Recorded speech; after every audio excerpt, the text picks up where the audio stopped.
During the wedding ceremony, a beggar girl interrupted, yelling, "Mom!" No one could believe what happened after. The crisp air of an early autumn morning hung over Ashford, a quiet suburban town nestled in the heart of Pennsylvania.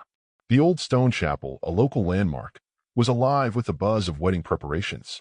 Inside, Clara Matthews stood in the center aisle, her simple yet elegant ivory dress catching the soft light streaming through the stained glass windows. The murmurs of excited guests filled the space as she prepared to walk down the aisle toward her fiancé, Michael Hayes. Michael, tall and composed, waited at the altar. His eyes were locked on Clara, a soft smile breaking across his face as the music swelled. The guests hushed, watching her every step as she approached. But just as Clara was halfway to the altar, the heavy wooden doors of the chapel burst open with a loud creak. All heads turned in unison. A little girl, no older than 6, stood silhouetted in the doorway. Her dress was tattered, her golden curls tangled, and her small hands clutched a faded backpack. Inside was a photo she had carried for weeks, searching for the woman in it. "Mommy!" the child cried, her voice cutting through the silence like a thunderclap. The crowd erupted into whispers. Clara froze, her smile vanishing as her face turned pale. Michael's brows furrowed in confusion, glancing between Clara and the child. The girl darted down the aisle, evading hands that reached to stop her. She clung to Clara's gown with her tiny hands, her tear-streaked face looking up expectantly. "Mommy, I found you," she sobbed, burying her face in Clara's dress. Michael stepped forward, his voice low but firm. "Clara, what is going on? Who is this child?" Clara's mouth opened, but no words came out. The weight of the moment bore down on her as the murmurs of the guests grew louder. Her parents exchanged uneasy glances, and Michael's mother stood, her expression a mix of disbelief and anger. In that frozen instant, Clara realized that her carefully constructed world was beginning to unravel. Clara's heart raced as she knelt to the child's level. The girl's wide, tear-filled eyes pierced her soul. "Sweetheart," Clara whispered, her voice trembling, "you must be mistaken." The girl shook her head, her grip tightening on Clara's gown. "No. You're my mommy," she insisted, her voice desperate. The chapel's murmurs grew louder, a wave of confusion and judgment rippling through the crowd. Michael, visibly shaken, took another step forward. "Clara, who is she?" His voice was sharp now, demanding an answer. Clara swallowed hard, her eyes darting between Michael and the girl. "I don't know," she stammered. "Clara," her mother's voice cut through the noise, firm and trembling. "You need to explain this." The little girl's sobs filled the space, her tiny frame trembling. Clara felt trapped, a dozen pairs of eyes boring into her. Her thoughts raced back to a time she had tried to bury. Her past was a locked door she had sworn never to open. Michael crouched beside her, his tone softening. "Clara, please. Just tell me what's going on. We'll figure this out together." Clara felt the weight of his gaze but couldn't meet his eyes. Instead, she turned to the girl. "What's your name?" she asked, her voice barely audible. "Lila," the girl sniffled, wiping her nose with the back of her hand. "Who told you I was your mommy?" Clara pressed gently, a faint hope flickering that this was all some terrible misunderstanding. Lila's lip quivered as she pointed to her tattered backpack. "I have a picture," she whispered. The room seemed to hold its breath as Clara reached into the bag. Her hands trembled as she pulled out a crumpled photograph.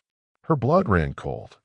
It was an old picture of her, smiling and carefree, holding an infant wrapped in a pink blanket. Michael leaned over her shoulder, his face darkening as he saw the photo. "What is this?" he demanded, his voice rising. Clara stood abruptly, clutching the photo like a lifeline. "We need to leave," she blurted, her voice shaking. She grabbed Lila's hand and turned toward the door. "Clara!" Michael called after her, but she didn't look back. The whispers of the guests chased her as she disappeared into the bright light of the chapel's exit, her world crumbling with each step. The sharp autumn air stung Clara's face as she stepped outside, the church's heavy doors closing behind her with a resounding thud. She held Lila's hand tightly, the girl's small fingers trembling in her grasp. Clara's vision blurred with tears as she scanned the parking lot for an escape. "Wait!" Michael's voice rang out behind her, his footsteps echoing on the stone steps. Clara froze, gripping Lila's hand even tighter. Michael stopped a few feet away, his chest rising and falling as he caught his breath. "You can't just walk away," he said, his voice tinged with anger and hurt. "Not without explaining." Clara turned to face him, her eyes wet but defiant. I can't explain right now, Michael. Please, just trust me. Trust you. Michael repeated, his voice cracking. He pointed toward the chapel. We were supposed to get married today, Clara. And now a child bursts in calling you her mother? How am I supposed to trust you? Lila's wide eyes darted between the two adults, her lower lip trembling. Mommy, don't cry, she whispered, tugging on Clara's dress. Michael stared at the child, his expression softening but clouded with confusion. Clara, is she your daughter? Clara hesitated, her pulse pounding in her ears. Finally, she shook her head. She's not my daughter, Michael. Not exactly. Michael's jaw tightened, his frustration mounting. Then what is she? Before Clara could respond, a sleek black SUV pulled into the parking lot. The driver's window rolled down, revealing a middle-aged man in a suit. His piercing eyes locked onto Clara. Clara Matthews, he called out. Clara's stomach dropped. She knew exactly who he was. Michael frowned, stepping protectively in front of Clara. Who are you? The man stepped out of the car, adjusting his tie. I'm Simon Grayson, private investigator. I've been hired to find Lila. His eyes flicked to the girl clutching Clara's hand. Clara instinctively pulled Lila closer. She's safe with me, she said firmly. Simon's expression remained calm but unyielding. I need to take her back. Her legal guardian is looking for her. Michael turned to Clara, his confusion deepening. Clara, what's going on? Who is this man, and why is he saying Lila isn't safe with you? Clara's lips parted, but no words came. The walls of her past, so carefully constructed, were collapsing around her, leaving her nowhere to hide. Clara tightened her grip on Lila's hand, her body tensing. I'm not letting her go, she said, her voice steady despite the storm swirling inside her. Simon sighed, pulling a leather folder from his coat. I understand your hesitation, but this isn't your decision to make. He opened the folder and produced a document. This is a court order for her return. She belongs with her legal guardian. Michael stared at the papers, his confusion transforming into something sharper. Clara, what is this? What's going on? Lila clung to Clara's leg, her small voice breaking the tension. I don't want to go. I want to stay with Mommy. The words hit Clara like a dagger. She looked down at Lila, her golden curls bouncing as she buried her face in Clara's dress. Clara bent to meet the girl's gaze, her throat tightening. It's okay, sweetheart, she whispered. No one's taking you anywhere. Simon's voice cut through her resolve. Miss Matthews, I understand you may have a connection to her, but this isn't your fight. If you cooperate, it'll be easier for everyone. Michael took a step closer to Clara, his voice low and firm. I don't know what's going on, but you need to tell me the truth. No. Clara's breath hitched. Her gaze darted between Michael and Simon, the weight of her secrets unbearable. She straightened and met Michael's eyes, her voice trembling. Not here. Simon's brows furrowed. Excuse me. Clara ignored him and focused on Michael. We can't talk about this here, she said quickly. Give me time, just a few hours. Please. Michael hesitated, his frustration evident. But there was something in Clara's eyes, something raw and desperate, that kept him from walking away. He nodded slowly. Fine. A few hours. Simon shook his head. This isn't up for negotiation. I need to. I said no. Clara's voice rose, startling everyone, including herself. She took a step back, pulling Lila with her. You can tell whoever sent you that I'll explain everything. But not right now. Without waiting for an answer, Clara turned and headed toward the far side of the parking lot, where her car sat waiting. Lila hurried to keep up, glancing nervously over her shoulder. Michael watched them leave, torn between anger and concern. Simon muttered something under his breath before stepping into his SUV. The storm brewing around Clara wasn't just external, it was a reckoning years in the making. And as she drove away with Lila, she knew that every mile brought her closer to the truths she had buried for so long. The Pennsylvania countryside blurred past as Clara gripped the steering wheel, her knuckles white. Lila sat quietly in a back seat, hugging her worn backpack like a shield. The weight of silence filled the car, broken only by the rhythmic hum of the tires on the road. Clara's mind raced. Simon's sudden appearance was a complication she hadn't anticipated, and Michael's expression, hurt, betrayed, was seared into her memory. She had thought she had more time. Where are we going? Lila's small voice cut through the tension. She clutched her backpack tightly, her voice trembling. I was looking for you, Mommy. I kept walking until I saw the church. Clara glanced at her in the rearview mirror. Somewhere safe, she replied, her voice soft but resolute. Will he find us? Lila asked, her voice trembling. Clara hesitated. Not if I can help it. An hour later, she pulled into the gravel driveway of an old farmhouse. The place looked abandoned, its shutters hanging crooked and its porch sagging with age. But Clara knew better. It was her mother's childhood home, long unused but still a refuge. We'll stay here for a little while, Clara said, stepping out of the car. She opened the back door and helped Lila out. The girl clung to her as they approached the house. Inside, Clara moved quickly, dusting off surfaces and pulling sheets off the furniture. The air smelled of age and neglect, but the familiar creak of the wooden floors brought a bittersweet comfort. As Lila explored the living room, Clara rummaged through her bag and retrieved the photograph Lila had shown her earlier. She stared at it, the image pulling her back to a time she had tried desperately to forget. It had been 5 years since she'd last seen Hannah, the sister who had turned her world upside down. Hannah had been wild and unpredictable, a fire that couldn't be tamed.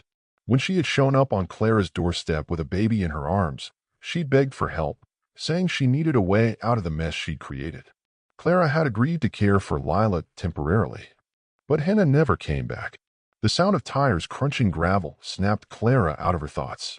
Her stomach twisted as she peeked through the curtains. Michael's car was pulling up the driveway. Clara's heart pounded as she watched Michael step out of his car. He stood there for a moment, his shoulders tense, scanning the property. Taking a deep breath, Clara opened the door and stepped onto the porch. Michael's eyes locked onto her. So this is where you ran, he said, his voice tight. Michael, Clara began, her tone pleading. I didn't want it to happen like this. Well, it did, he shot back, closing the distance between them. You left me standing in that church with no answers and an entire room of people wondering what the hell is going on. I deserve the truth, Clara. Behind her, Lila peeked out from the doorway, clutching her backpack. Michael's gaze softened when he saw her, but his frustration didn't waver. And she deserves the truth too, doesn't she? Clara stepped in front of Lila, protectively. It's complicated, she said, her voice trembling. Michael crossed his arms. Uncomplicated. Clara swallowed hard, then motioned for him to follow her inside. She guided him to the kitchen, far enough from Lila that their voices wouldn't carry. The tension between them was palpable as Michael leaned against the counter, waiting. Hannah, Clara began, her voice barely above a whisper. Lila's mother. She's my sister. Michael blinked, momentarily stunned. Your sister. She showed up at my apartment 5 years ago. Clara continued, her words tumbling out. She was overwhelmed, desperate. She asked me to watch Lila for a few weeks until she could figure things out. But then, she disappeared.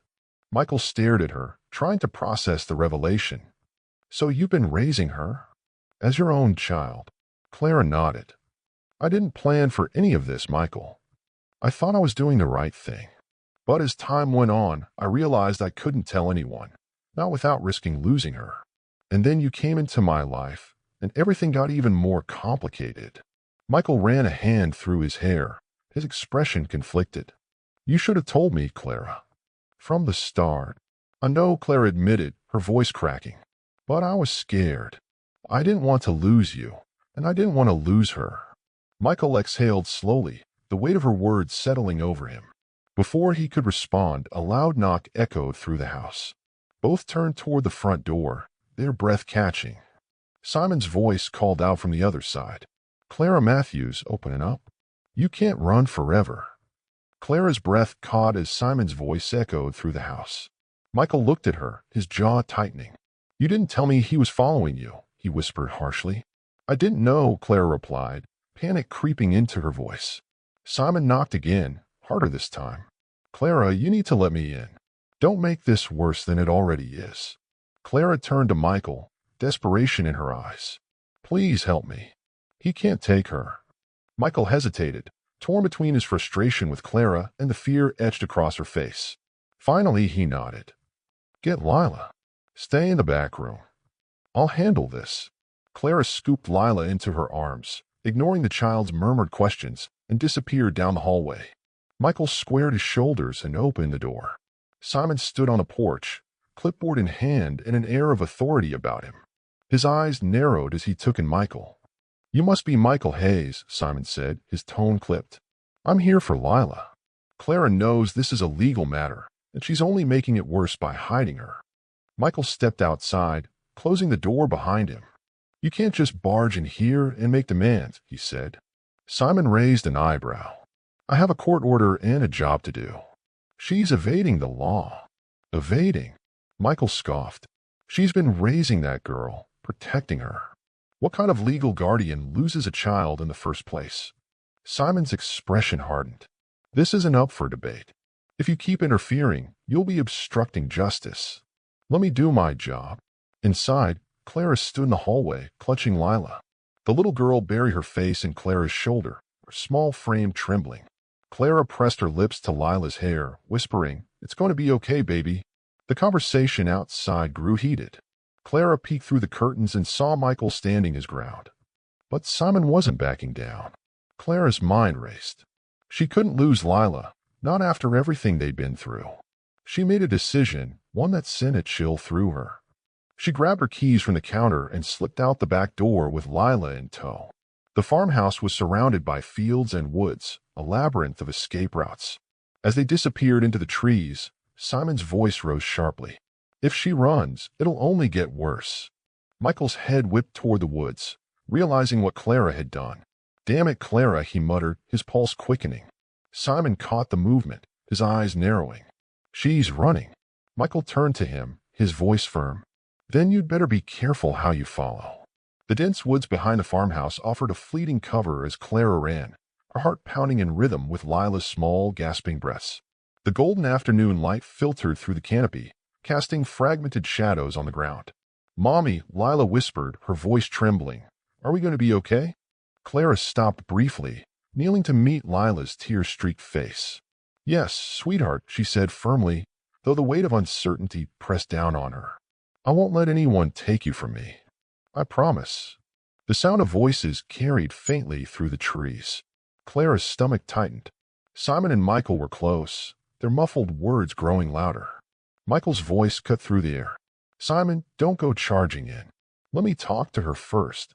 But Simon wasn't interested in caution. "We've given her enough chances.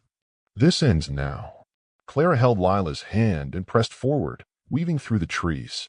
Her lungs burned, but she refused to stop. She knew these woods well. Her childhood summers had been spent exploring them.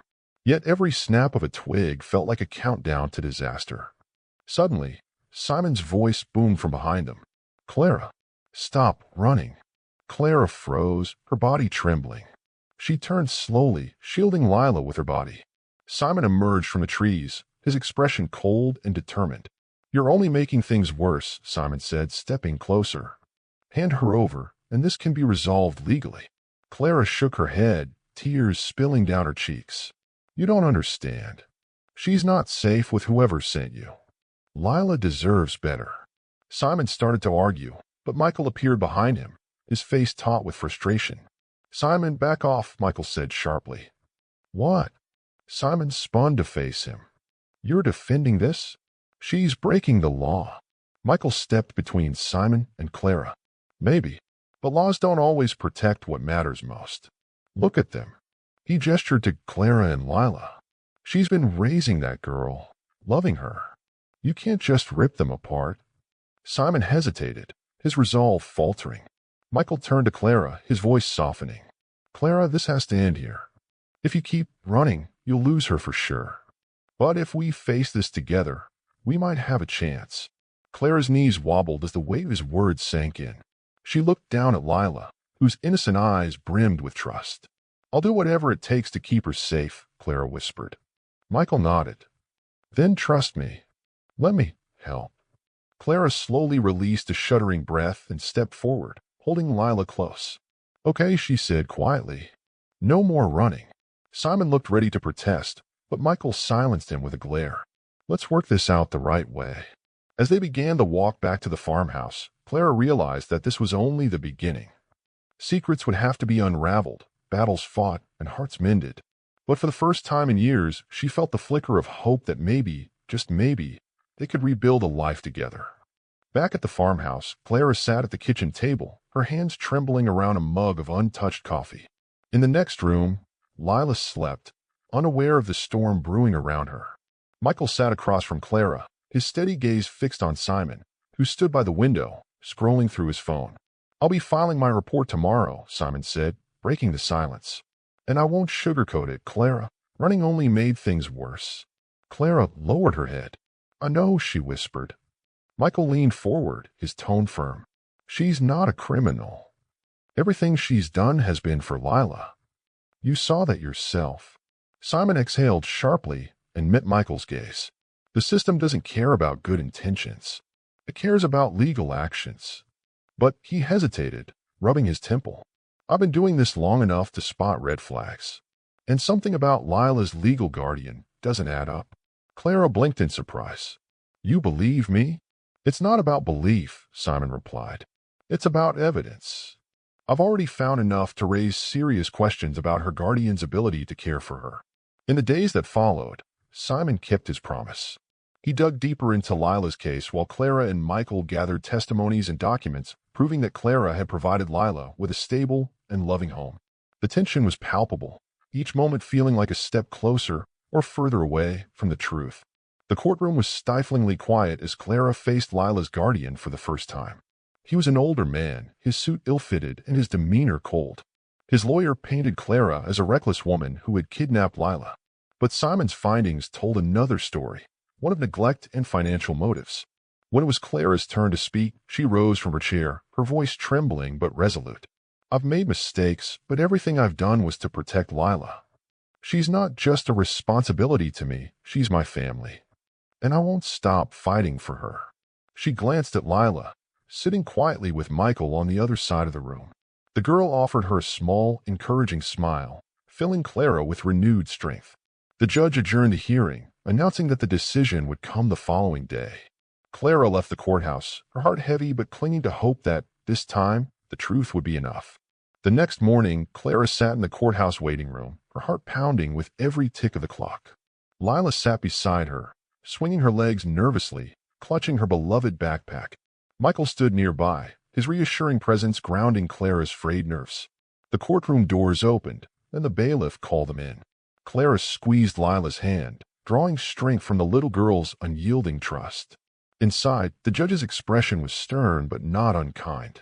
He adjusted his glasses and glanced at the documents and testimonies submitted over the past few days. The room was silent, the tension palpable. "I've reviewed all the evidence," the judge began, his voice steady. "This case is about what's in the best interest of the child. And while the legal guardian holds rights, it is clear that their actions have not served Lila's welfare." He turned his gaze to Clara. "Ms. Matthews, you've shown exceptional care and devotion to this child. While your decision to evade legal channels complicates the matter, your intentions and actions have been overwhelmingly in her favor." Clara held her breath, her hands trembling. "With that in mind," the judge continued, "I'm awarding primary custody of Lila to Clara Matthews. The legal guardian's rights are hereby revoked." Clara's chest tightened as she tried to process the words. Tears blurred her vision as she glanced down at Lila, who looked up at her with wide eyes. "Does that mean I can stay with you, Mommy?" Lila asked softly. Clara nodded, her voice breaking. "Yes, sweetheart. You're staying with me." The courtroom filled with murmurs as Lila threw her arms around Clara's neck. Michael approached, placing a steady hand on Clara's shoulder. The judge wasn't finished. Lila's biological mother, should she come forward, will retain rights for supervised visitation. "Ms. Matthews, I encourage you to facilitate a relationship between Lila and her biological family when appropriate." Clara nodded, though her mind raced at the mention of Hannah. After court adjourned, they stepped into the sunlight outside the courthouse. Clara knelt before Lila, brushing her golden curls out of her face. "We're going home," she said, smiling through her tears. Michael joined them, his arm wrapping protectively around Clara. "Home," he repeated, his voice steady. From across the street, a figure lingered in the shadows. Hannah watched, her face hidden beneath a hood. Her heart ached as she saw Lila's radiant smile, but she knew now wasn't the time to step forward. For Clara, Michael and Lila, the road ahead wouldn't be without challenges. But for the first time in years, they stood together, ready to face the future as a family, bound by love, truth, and second chances.